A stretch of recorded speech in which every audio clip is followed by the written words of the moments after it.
Terima kasih. Assalamualaikum warahmatullahi wabarakatuh. Kami mohon izin melaporkan beberapa hal.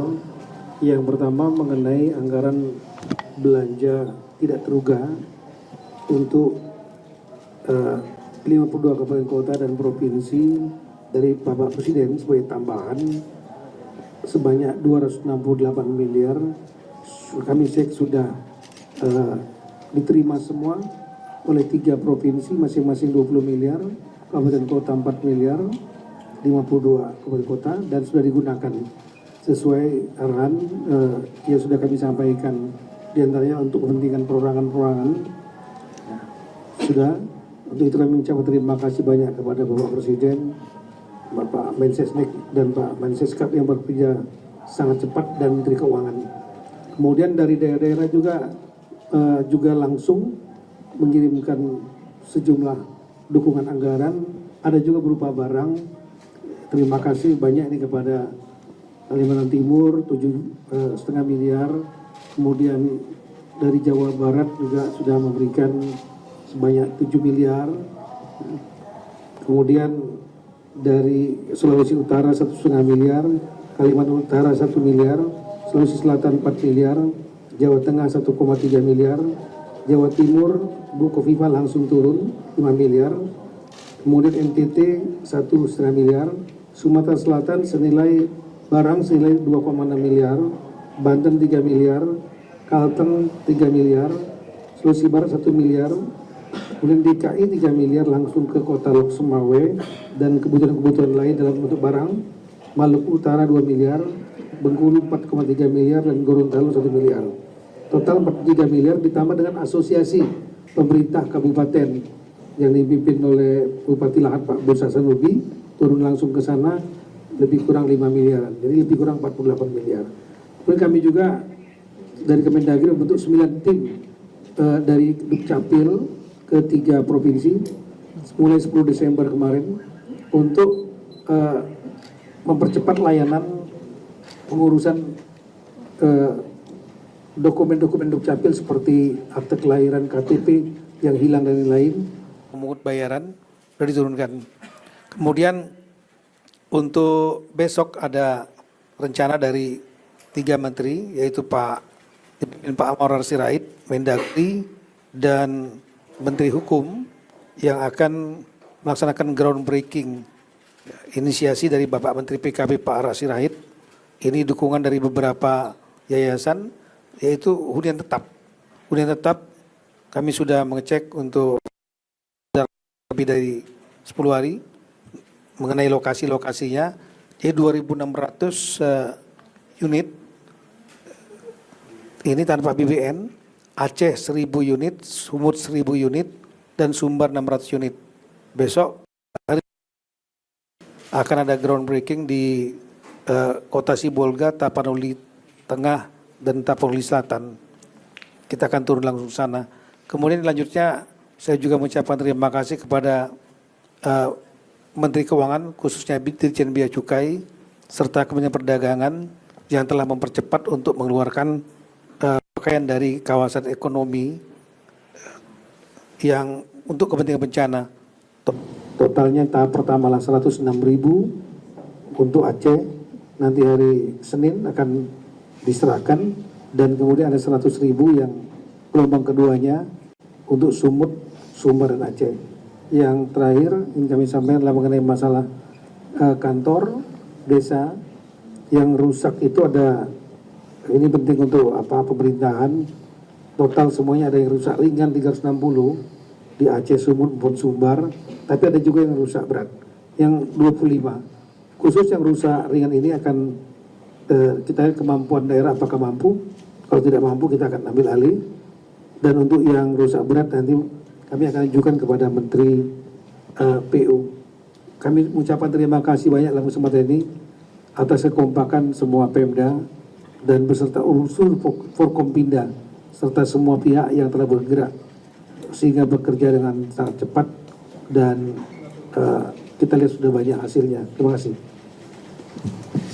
Baik, terima kasih Bapak Mendagri. Saya rasa semuanya sudah menyampaikan update dan perkembangan. Barangkali kalau ada yang mau ditanyakan dari teman-teman media, kami persilahkan Karena ini hari Jumat mungkin cukup 3 orang ya. Singkat, padat. Baik, selamat siang Pak Menteri, selamat siang Pak Kapolri dan Panglima dan BNPB. Saya Sugandi dari Radio Republik Indonesia.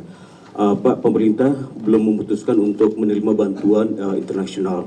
Namun jika ada sejumlah negara yang memberikan bantuan yang sudah terlanjur tiba di Indonesia, bagaimana mekanismenya? Apakah dikembalikan ke negara yang bersangkutan? Lalu yang kedua, untuk Pak Mendagri, apakah ada arahan khusus Pak dari pemerintah pusat untuk pemerintah daerah ketika ada bantuan yang tiba-tiba masuk ke daerah langsung Pak? Demikian, terima kasih. Ada lagi? Silakan, 2. Siang, Bapak-Bapak sekalian, Tifal dari Kompas TV mau mengonfirmasi juga soal fenomena pengibaran bendera putih di beberapa daerah, terutama di Aceh Tamiang dan Biren, dengan alasan bantuan masih belum merata dan belum mendapatkan bantuan prioritas, terutama pangan dan juga air bersih begitu. Dengan alasan bahwa bantuan belum merata ini, apakah dari pemerintah pusat atau setidaknya dari Kemendagri sudah mendapatkan informasi itu, dan follow up-nya bakal bagaimana Pak? Karena kan ini masalahnya hajat hidup banyak orang yang masih belum dapat bantuan juga. Terima kasih. Baik, terima kasih. Ya, selamat siang Berikutnya. Pak. Ya, selamat siang Bapak-Bapak. Dita dari JPNN. Pak, ada 2 pertanyaan. Yang pertama tadi mempertegas pertanyaan Bang Gandhi. Kemarin itu Pemkot Medan mengembalikan 30 ton beras bantuan dari Uni Emirat Arab. Apakah karena katanya salah satunya belum ada status bencana nasional, jadi bantuan harus dikembalikan, ini seperti apa Pak? Lalu yang kedua, Pak Tito mungkin mau follow up, kemarin Bapak Tito bilang pemerintah masih mempelajari, pemerintah Aceh yang meminta bantuan ke UNDP dan UNICEF Pak. Mungkin ada updatean terbaru Pak terkait permintaan dari Gubernur Aceh.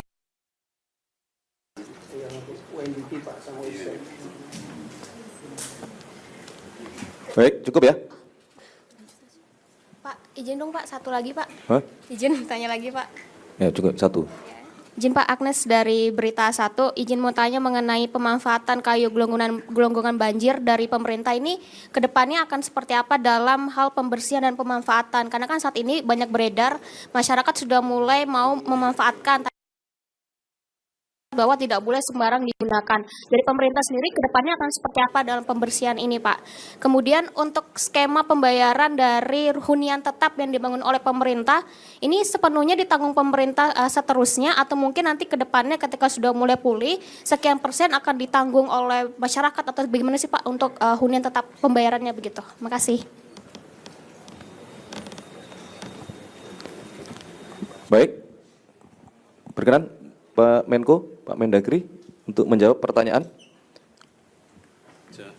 Saya mulai yang terakhir aja, yang skema hunian tetap.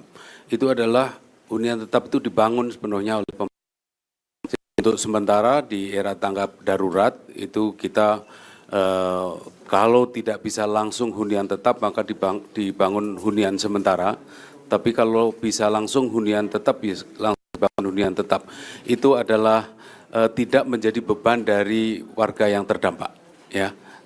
Itu adalah hunian yang dibangun oleh pemerintah atau mungkin sumbangan dari pihak lain.